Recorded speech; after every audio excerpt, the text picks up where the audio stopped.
Hello. Welcome to Gaming with John and Tom. My name is John, and this is Tom. Say hi, Tom. So today we're going to be playing a video game called Quake. And it was originally released in the year 1996 by the software company id. The premise of the game is that you are a Marine named Ranger, and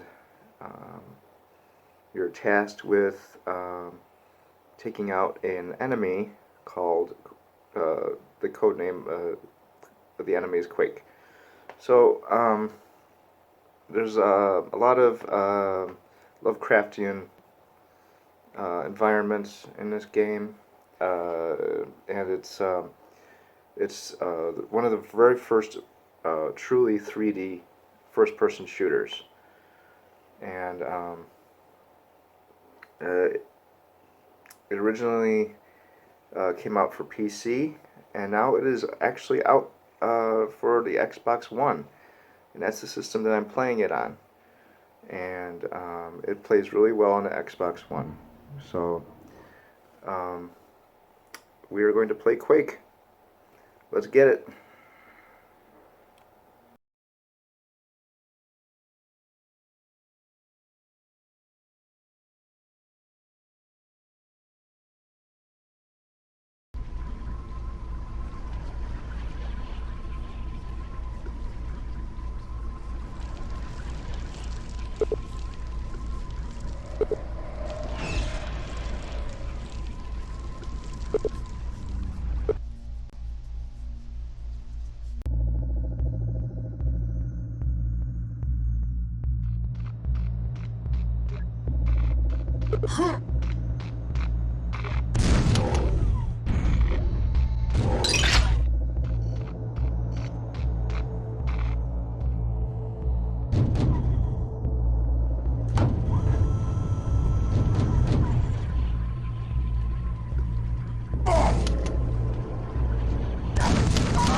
you